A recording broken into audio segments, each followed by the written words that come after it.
Traders diary में स्वागत है आपका। नमस्कार, मैं हूं आशीष चतुर्वेदी और नमस्कार, मैं हूं वरुण दुबे। और ट्रेडर्स डायरी शुरू करने से पहले एक बात देख ले कि ग्लोबल संकेत कैसे हैं। तो आशीष, ग्लोबली तो कहीं ना कहीं थोड़े बहुत सुस्ती के संकेत है, नो डाउट। इतना हम रिजॉइस भी नहीं कर रहे हैं, लेकिन इतनी ज़्यादा गिरावट भी नहीं है। SGX निफ्टी को देखिए, अब महज 12 पॉइंट के आसपास की गिरावट रह चुकी है। 14,600 के ऊपर ये ट्रेड कर रहा है। दिन जब शुरू हुआ तो मेरे ख्याल से करीब 50 पॉइंट के आसपास की गिरावट, 40-50 पॉइंट के आसपास की गिरावट यहाँ देखने मिल रही थी। तो निचले स्तर से SGX निफ्टी जो है उसमें तो आपको कहीं ना कहीं थोड़ा बहुत सुधार देखने मिल रहा है। कल अगर आप देखेंगे तो यूएस के मार्केट्स वहाँ सपाट क्लोजिंग देखने मिली। कोई बहुत बड़ा इंट्राडे मूव वहाँ देखने नहीं मिला। डाउ जोन्स थोड़ा लाल निशान में बंद हुआ है। S&P और नैस्डैक हल्के हरे निशान में बंद हुए थे। आज सुबह भी अगर आप डाउ फ्यूचर्स को देखेंगे तो आपको एक बात समझ में आएगी कि डाउ जो है उसमें थोड़ी गिरावट है। नैस्डैक फ्यूचर भी जो है वो हल्की गिरावट के संकेत दे रहा है और एशियन मार्केट भी ऐसे है। तो मिले जुले क्यूज है, कोई बहुत बड़ा ट्रिगर नहीं है कि जिसके चलते आप कोई बड़ी खरीदारी करें या बिकवाली करें। सिर्फ एक दिक्कत की बात है जो पिछले 2 दिनों से खबरें चल रही है कि बीजिंग ने फिर से लॉकडाउन लगाना शुरू कर दिया है। आई डोंट नो वो कितना प्रॉब्लमेटिक होगा, क्या पिछले साल के तरह प्रॉब्लम आएंगे या फिर हालात ठीक होंगे, ये तो वक्त ही बताएगा। लेकिन वो एक छोटा सा कंसर्न है जिसकी वजह से आप शायद मार्केट को थोड़ा वॉलेटाइल देखेंगे। इसके अलावा थोड़े सुस्ती के संकेत है। देखते हैं कि कल की जो गिरावट आई थी सेकेंड हाफ में, इनफैक्ट आखिरी आधे घंटे में, वो आज भी कंटिन्यू होगी या फिर आज एक बाउंस बैक देखने मिलेगा। तो बिल्कुल कहीं ना कहीं जो कल आखिरी घंटे में बिकवाली आई वो कहीं ना कहीं चिंता का कारण हो सकती है। वरुण, इसको आप कैसे देख रहे हैं? कुछ स्टॉक्स लिए हैं आपने जो आप बेच रहे हो? कुछ वीक स्टॉक्स ऐसे हैं जो कि शायद कुछ पहले भी सदाबहार सेल हुआ करते थे, हालांकि बीच में हालात बदले तो उनको खरीदारी की सलाह भी दी थी, लेकिन स्ट्रक्चर थोड़ा वीक लग रहा है। फॉर एग्जांपल आप देख लीजिए पिरामल एंटरप्राइजेस, कल पूरा अच्छा चल रहा था इतने दिन से, कल आखिरी घंटे में गिरावट आई, उसके बाद एक बाउंस बैक देखा गया, लेकिन स्टॉक को कोई खरीदने ही नहीं आया। बिल्कुल, वो एक दिक्कत की बात है। तो ऐसे जो स्ट्रक्चर्स है ना, बंधन बैंक देख लीजिए कितने खराब कल नतीजे आए और उसके बाद आज ब्रोकरेजेस का डाउनग्रेड भी आया। तो ऐसे कुछ स्टॉक्स है जहाँ पे हम बिकवाली की सलाह दे रहे हैं, जो शायद हाई बीटा है और जहाँ पे शायद आपको गिरावट देखने मिल सकती है अगर आज बाजार में गिरावट हुई तो। इसके अलावा अभी भी कन्विक्शन थोड़ा बहुत खरीदारी की तरफ ही है। तो चलिए, थोड़ा बहुत कन्विक्शन जो है खरीदारी की तरफ है। इसी के साथ जो लिस्ट है खरीदारी वाली, यानी कैश का जो स्टॉक होता है उसके कैटेगरी के साथ शुरुआत कर लेते हैं। और मैंने स्टॉक चुना है MCX, यहाँ पर खरीदारी करनी है। और खरीदारी करने के पीछे का कारण ये है कि जिस तरीके से कंपनी के तिमाही नतीजे हैं काफ़ी बढ़िया। इनफैक्ट मैं देख रहा था कि बाजार जो है लगा रहा था अनुमान करीब 61 करोड़ मुनाफे का। कंपनी ने जो मुनाफा दर्ज किया 72 करोड़ के आसपास का है। मार्जिन देखिए 47% से बढ़कर करीब 48% के आए हैं। कामकाजी मुनाफा 11% बढ़ा है। टॉप लाइन में 7% का एक्सपांशन है। ओवरऑल बिजनेस भी अगर आप देखें तो बढ़िया है। यहाँ से ग्रोथ के भी अच्छे खासे अवसर नजर आ रहे हैं। इंट्राडे बेसिस पर बढ़िया उछाल देखने को मिल सकता है। 1740 रुपए के लक्ष्य के लिए आप खरीदारी करेंगे और केवल 20 रुपए नीचे 1660 रुपए का आपको स्टॉप लॉस लगाना है। चलिए, तो बेहतरीन नतीजों के चलते MCX का काउंटर है जहाँ पे आपको खरीदारी करके चलना चाहिए। कैश का काउंटर जहाँ पे मैं खरीदारी की सलाह दे रहा हूँ वो है सुब्रोस का काउंटर। देखिए, ये एक ऑटो एंसिलरी काउंटर है, ये तो आपको पता है। खासकर AC सेगमेंट जो है, पैसेंजर व्हीकल के AC सेगमेंट में ये मार्केट लीडर है। और मारुति, इसका कंपनी का कुल जो मार्केट रेवेन्यूज़ है उसमें करीब 45% के आसपास जो है वो कहीं ना कहीं AC सेगमेंट से आता है। और मारुति इस कंपनी का जो है सबसे बड़ा क्लाइंट है। तो ये तो अपने आप में इस कंपनी की स्टोरी बताती है। इसके अलावा ओवरनाइट एक डेवलपमेंट हुआ कि वंदे भारत ट्रेन जो उसके सेट बनाने का जो कॉन्ट्रैक्ट है वो मेधा सर्वो ड्राइव्स को दिया गया। अब देखिए, इससे सुब्रोस का क्या लेना देना है। दरअसल सुब्रोस भी रेलवे का काम करती है और कुछ समय पहले बॉम्बार्डियर और ये मेधा सर्वो ड्राइव्स लिमिटेड, इन 2 कंपनियों की तरफ से सुब्रोस को शॉर्टलिस्ट किया गया था रेलवे का काम करने के लिए। तो कहीं ना कहीं इस कंपनी को जो ऑर्डर मिला है उसका इम्पैक्ट जो है सुब्रोस पे भी देखने मिलेगा। उसके चलते भी आपको यहाँ खरीदारी करके चलना चाहिए। 337 के लक्ष्य के लिए खरीदारी कीजिएगा। 322 का यहाँ पे आपको एक स्टॉप लॉस रखना है। डायरेक्ट कोरिलेशन नहीं है, इनडायरेक्ट कोरिलेशन है। थोड़ा बहुत फायदा इस कंपनी को भी हो सकता है, इसके लिए भी आप यहाँ खरीदारी करके चल सकते हैं। और वैसे भी ऑटो एंसिलरी स्पेस में ये कंपनी अच्छी लगती है, इसके लिए यहाँ 337 के लक्ष्य के लिए खरीदारी कीजिएगा। अब चलते हैं अगली कैटेगरी जो कि है फ्यूचर्स की कैटेगरी। तो फ्यूचर्स में बिकवाली की सलाह है। और जैसे कि मैं कह रहा था पिरामल एंटरप्राइजेस, देखिए स्टॉक अच्छा चल रहा था, 1600 के ऊपर टिका था, नो डाउट सब ठीक ठाक चल रहा था। लेकिन कल वो जो आखिरी 1 घंटे की जो ब्रेकडाउन देखने मिला ना, वो थोड़ा चिंताजनक है। और मैं काफ़ी सारे स्टॉक से आशीष चार्ट निकाल के देख रहा था कि इस ब्रेकडाउन के बाद क्या हुआ। तो हर स्टॉक में मैं देख रहा था ब्रेकडाउन आया, उसके बाद थोड़ी खरीदारी देखने मिली, लेकिन इस स्टॉक को खरीदने वाला कोई नहीं था। ये सबसे बड़ी दिक्कत की बात है। तो इसके लिए मुझे लग रहा है कि वीकनेस अगर आज मार्केट में आई तो इस काउंटर में ज़्यादा वीकनेस आपको देखने मिलेगी। एक कंसोलिडेशन ब्रेकडाउन कल इसमें देखने मिला है, उस ब्रेकडाउन के चलते आप यहाँ बिकवाली करके चल सकते हैं। 1520 के लक्ष्य के लिए 1590 का आपको एक स्टॉप लॉस रखना है। फ्यूचर्स में मैं भी बिकवाली करना चाहूंगा आरबीएल बैंक के फ्यूचर्स में। और दरअसल अगर आप देखें तो चार्ट का स्ट्रक्चर आपको ठीक ठाक नजर आएगा, कोई चिंता के कारण स्टॉक स्पेसिफिक आपको नजर नहीं आएगी। जैसे कि वरुण आप बता रहे थे ना कि कहीं ना कहीं बाजार में एक थोड़ी सी वीकनेस कल आई है, खास तौर पर कुछ चुनिंदा बैंक्स हैं, एनबीएफसीज हैं, यहाँ पर अच्छे वॉल्यूम्स के साथ ब्रेकडाउन देखने को मिला है। हाई बीटा है आरबीएल बैंक, यानी अगर निफ्टी बैंक में गिरावट आती है तो इस गिरावट को लीड कर सकता है, ज़्यादा गिरावट देखने को मिल सकती है। सिर्फ यही तर्क है जिसके चलते आपको जो स्टॉप लॉस है वो बहुत ही केयरफुली आपको लगाना होगा। केवल 5 रुपये ऊपर का स्टॉप लॉस लगाना है। 5 रुपये अगर दिन के दौरान बढ़ जाए, 255 पार कर जाए, तो अब आप अपनी शॉर्ट पोजीशन काट लीजिए। फिर कहीं ना कहीं अगर आप देखें तो ट्रेड जो है हमारे अगेंस्ट जाता हुआ नजर आएगा। लेकिन अगर बाजार में हल्का सा कंसोलिडेशन विद नेगेटिव बायस या फिर अच्छा ये होगा कि अगर थोड़ी गिरावट आ जाती है तो आरबीएल बैंक आपको ज्यादा गिरावट दिखा सकता है। 238 रुपए के लक्ष्य के लिए आप यहां पर शॉर्ट पोजीशन लेंगे और स्टॉप लॉस जरूर याद रखिएगा 255 रुपए का। चलिए, जो अगली कैटेगरी है वो भी एफएनओ स्पेस से है और वहां पर भी मैंने एक बिकवाली वाला स्टॉक चुना है, मनोपुरम फाइनेंस। इस स्टॉक पर मेरी नज़र लगातार बनी हुई, जिस तरीके का स्ट्रक्चर है मुझे समझ में नहीं आ रहा कि क्यों इस स्टॉक में लगातार बाउंस बैक आ जाता है, जबकि जो इंडिकेशंस दे रहे हैं स्टॉक यही दे रहा है कि यहाँ से आपको अच्छी खासी गिरावट देखने को मिल सकती है, जिसके चलते मैं मान रहा हूँ कि एक्सपायरी के लिए लगभग कुछ 6 दिन के आसपास बचे हैं, तो एक पोजिशनल व्यू बनाकर चल सकते हैं। मनोपुरम की जो 160 की पुट ऑप्शन है यहाँ पर आप खरीदारी करेंगे और आप समझ लीजिए कि एक ये हीरो जीरो जैसा ट्रेड होगा, क्योंकि फिलहाल आपको मिल रहा है इसका ऑप्शन 180। कल की क्लोजिंग है तो थोड़ा सा टाइम वैल्यू डिप्रिशिएट होकर आपको ये सस्ता मिल जाएगा कल की क्लोजिंग के हिसाब से। 80 पैसे, सिर्फ 80 पैसे का स्टॉप लॉस लगाकर आप यहाँ इस 160 रुपये के पुट ऑप्शन में खरीदारी कर सकते हैं। और मैं मान रहा हूँ कि यहाँ से अगर ब्रेकडाउन आएगा तो ये जो आप ₹1.60, ₹1.70 का जो पुट ऑप्शन खरीदेंगे उसकी वैल्यू करीब करीब ₹3.40 के आसपास हो जाएगी। हीरो जीरो ट्रेड है, ये जरूर ध्यान में रखिएगा। चलिए, तो हीरो जीरो ट्रेड है मन्नापुरम का, यहाँ पे नजर रखिएगा। अब ऑप्शंस के जरिए जहाँ पे मैं खरीदारी की सलाह दे रहा हूँ, मैं बिकवाली नहीं कर रहा हूँ, खरीदारी कर रहा हूँ, वो एक आईटी काउंटर है और वो है कोफोज का। देखिए, जिस तरह से आईटी कंपनी अपने नतीजे दे रही है, एक बात साफ समझ में आता है कि नतीजे उम्मीद से काफ़ी बेहतर है और आगे के गाइडेंस जो है इन कंपनियों के वो भी काफ़ी बेहतर है। उसके चलते आज फिर से जो IT space as a whole है वो शायद आपको काफ़ी बजिंग नजर आएगा। उसके चलते कुछ हाई बीटा आईटी काउंटर है जहाँ पे आप खरीदारी करके चल सकते हैं, उसमें से एक कोफोज का काउंटर है जहाँ पे आप खरीदारी करके चल सकते हैं। लेकिन कॉल ऑप्शन के जरिए यहाँ पे खरीदारी कीजिएगा तो शायद आपको जो रिटर्न है वो ज़्यादा मिलेंगे। 2600 का जो कॉल ऑप्शन है यहाँ पे खरीद के चलना है आपको। 90 के लक्ष्य के लिए 70 रुपए का आपको एक स्टॉप लॉस भी रखना है। लिस्ट को आगे बढ़ाते हैं, अगली कैटेगरी है टेक्नोपिक। वरुण से जानते हैं। डेफिनेटली टेक्निकल पिक जो मुझे पसंद आ रही है वो एक एफएमसीजी काउंटर है और वो है इमामी का। देखिए, काउंटर जो है वो लगातार लाइफ हाइस हाइस पे हाइस बनाते जा रहा है और वो एक अच्छी बात है। कहीं ना कहीं अगर आप इस काउंटर में देखेंगे तो आपको देखने मिलेगा कि लगातार हरी कैंडल्स बन रही है। कल के भी मार्केट में मेरे ख्याल से इसमें गिरावट देखने नहीं मिली थी, तो ये साफ दर्शा रहा है कि लोअर लेवल्स पे इस काउंटर में बाइंग चल रही है। अब देखिए, 27 तारीख को इस कंपनी के नतीजे आने वाले हैं और उसके पहले आपने एक नमूना तो देख लिया एशियन पेंट्स के नतीजे किस तरह से आए। किसने सोचा था कि 30% के आसपास की वॉल्यूम ग्रोथ देखने मिलेगी। अब इस पूरे एफएमसीजी स्पेस जो है और साथ ही साथ भले उसमें पेंट आप ले लीजिए या बाकी एफएमसीजी कंपनीज देख लीजिए, उसमें 2-3 ट्रेंड देखने मिल रहा है। एक तो इन कंपनीज को पेंटअप डिमांड का कहीं ना कहीं फ़ायदा देखने मिल रहा है, खासकर एशियन पेंट जैसी कंपनीज को।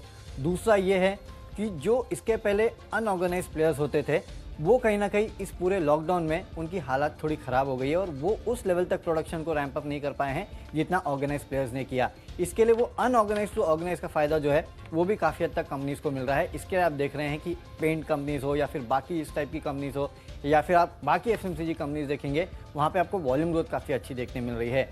इमामी हो, मेरिको हो, डाबर हो, एचयूएल हो, इन सबको आप अपने रडार पर रखिएगा। आपको कहीं ना कहीं यहाँ में अच्छे गेंस देखने मिलेंगे और इमामी टेक्निकली काफ़ी बेहतर लग रहा है। एक बात साफ समझ में आ रही है कि इस काउंटर में बाइंग हो रही है, अच्छा खासा प्राइस वॉल्यूम ब्रेकआउट देखने मिल रहा है।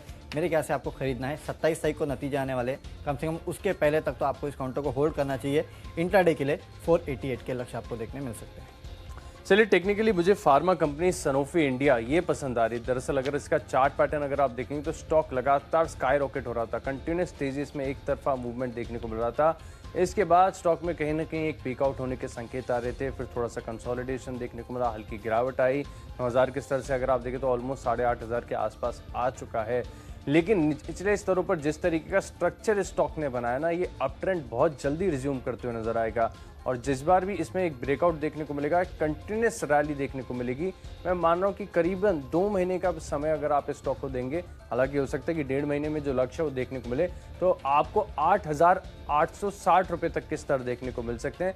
केवल 1 से 2 महीने का समय देना है। स्टॉक बेहतरीन है, फंडामेंटल्स बहुत बढ़िया है, टेक्निकली भी अगर पैटर्न देखें, स्ट्रक्चर देखें तो शानदार ही नजर आ रहा है। चलिए जो अगली कैटेगरी है उसकी ओर रुख करते हैं, वो है फंडा पिक। और यहाँ पर मैंने काफ़ी दिनों के बाद कॉफ़ी स्पेस, टी और कॉफ़ी स्पेस की कंपनी टाटा कॉफ़ी इसको चुना है। टाटा कॉफ़ी में दरअसल अगर आप देखेंगे ना, तो स्ट्रक्चर जो है चार्ट पैटर्न वो बहुत ही बड़े रिवर्सल के इंडिकेशन दे रहा है एंड नो डाउट कि फंडामेंटली भी अगर आप देखें तो बहुत ही स्ट्रॉन्ग पैरेंटेज है, जिस तरीके के रिटर्न रेशियोज हैं, कंपनी का कारोबार है, ओवरऑल अगर आप डोमेस्टिक मार्केट्स में इनके एक्सपोर्ट्स देखें तो एक्सपोर्ट्स भी काफ़ी बढ़िया हैं। मैं मान रहा हूँ कि एक बड़ा रिवर्सल यहाँ पर आते हुए दिख सकता है। 114 रुपये के आसपास की क्लोजिंग है और टेक्निकली मैं मानता हूँ कि जब तक ये स्टॉक 98 रुपये के ऊपर बना हुआ है तब तक घबराने की कोई ज़रूरत नहीं है। आप अगर गिरावट भी आती है तो अच्छा ही होगा, आप निचले स्तरों पर अक्यूमुलेट कर पाएंगे। 137 रुपए के लक्ष्य के लिए आप इस स्टॉक में पहला लक्ष्य होगा, उसमें के लिए खरीदारी करेंगे और एक बार वरुण 137 पार हो गया तो अब 177 तक यहाँ पर कोई भी रुकावट नहीं है, लगातार तेजी देखने को मिल सकती है। खाली जो स्टॉप लॉस है 98 का, इसे स्ट्रिक्टली फॉलो करना है। चलिए, तो सुबह सुबह आशीष आपको कह रहे हैं कि टाटा कॉफ़ी खरीद लीजिए, तो दिन की शुरुआत टाटा कॉफ़ी के साथ कीजिएगा। यहाँ पे इन्वेस्टमेंट नहीं, फंडा पिक जो मुझे पसंद आता है वो एक सीमेंट काउंटर है और वो है इंडिया सीमेंट का काउंटर।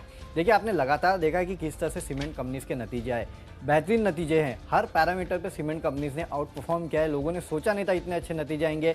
इसके पहले आपने सागर सीमेंट देखा, उदयपुर सीमेंट देखा, हर कंपनी, छोटी मोटी कंपनियों के भी नतीजे इतने अच्छे आ रहे हैं, जबकि इंडिया सीमेंट तो एक अच्छी खासी मिड साइज सीमेंट कंपनी है। याद रखिए, मेरे ख्याल से कल या परसों, कल ही आने वाले शायद अल्ट्राटेक के नतीजे और उसके बाद अगले हफ्ते 25 तारीख को सीमेंट कंपनी इंडिया सीमेंट के नतीजे आने वाले, यानी कि सोमवार मेरे ख्याल से, राइट, सोमवार को इंडिया सीमेंट के नतीजे आने वाले हैं। उसके पहले मुझे लगता है आज फिर से एक बार सीमेंट स्पेस जो है उसमें आपको अच्छी खासी हरकत देखने मिल सकती है और इंडिया सीमेंट एक ऐसा काउंटर है जो कि यहाँ फंडामेंटली भी अच्छा लगता है और नतीजे आएंगे तो वहाँ भी नतीजे अच्छे रह सकते हैं, क्योंकि ओवरऑल सीमेंट स्पेस जो है उसने इस बार आउट परफॉर्म किया है। नतीजे आने के बाद खरीदने से अच्छा नतीजे आने के पहले यहाँ खरीदारी करके चलेगा।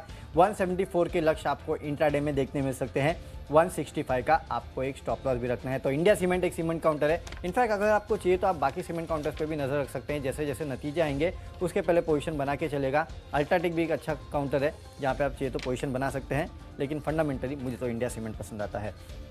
अब चलते हैं अगली कैटेगरी जो कि है निवेश की कैटेगरी। और देखिए, निवेश के लिहाज से एक बात समझ में आ रही है जो लगातार हम आपको पिछले 1-2 महीने से बताते भी जा रहे हैं कि किस तरह से शिपिंग कंपनीज जो है वो अपने दाम बढ़ाई जा रही है, किस तरीके से कंटेनर वॉल्यूम जो है उसमें जोरदार बढ़ोतरी देखने मिल रही है, शॉर्टेज वहाँ हो रही है, इतनी किल्लत आ चुकी है। उसके चलते आपको गुजरात पिपावा पोर्ट, माफ़ कीजिएगा, गुजरात गैस नहीं, गुजरात पिपावा पोर्ट होना चाहिए, जहाँ पे आपको खरीदारी करके चलना चाहिए। यहाँ पे देखिए, जैसे कि मैंने कहा कि आपको जो ओवरऑल वॉल्यूम्स है उसमें अच्छी खासी बढ़ोतरी देखने मिल रही है, तो उसका एक बहुत बड़ा फायदा जो है आपको इस काउंटर में देखने मिलेगा और आने वाले दिनों में ये जो काउंटर है वो आपको एक अच्छा परफॉर्मेंस भी दिखा सकता है। फिलहाल करीब मेरे ख्याल से 88 के आसपास एक काउंटर जो है वो ट्रेड कर रहा है। यहाँ से आपको अच्छी खासी बढ़ोतरी जो है गुजरात पिपावा पोर्ट में देखने मिलेगी। पिछले कुछ दिनों में आप देखिएगा अडानी पोर्ट किस तरह से चला है, तो वो इसलिए चला है क्योंकि पोर्ट के वॉल्यूम जो है उसमें सुधार देखने मिल रहा है।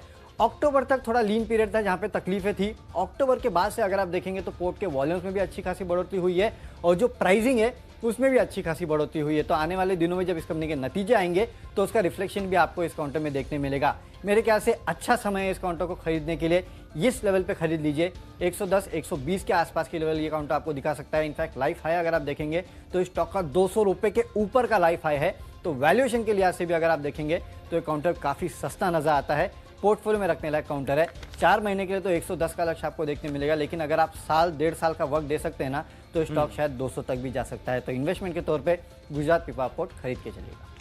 चलिए, निवेश के लिहाज से मुझे पसंद आ रही है 2 व्हीलर कंपनी टीवीएस मोटर्स। यहाँ पर आपको खरीदारी करनी है। दरअसल एक चीज़ देखना, एक और चीज़ मैं देख रहा था वरुण कल कि इलेक्ट्रिक 2 व्हीलर्स काफ़ी ज़्यादा पिकअप हो रहे हैं और बैंगलोर साइड में अगर आप देखें ना तो बहुत सारे स्टार्टअप्स आ गए हैं और जिस तरीके के वैल्यूएशंस मिल रहे हैं, अभी तक टीवीएस मोटर्स की तरफ से आधिकारिक बयान कुछ ऐसा आया नहीं कि बड़ी 2 व्हीलर स्पेस में हम लॉन्चेस करने वाले हैं, लेकिन स्वाभाविक है अगर मास तक पहुंचाना है, जन जन तक आपको ई व्हीकल्स पहुंचाने, तो ये जो बड़ी कंपनीज है ना, मारुति है, हीरो है, टीवीएस है, इन्हें ही इलेक्ट्रिक व्हीकल्स लाने होंगे, तब जाकर आप कहीं ना कहीं देखें तो अफोर्डेबल निकल के आएंगे।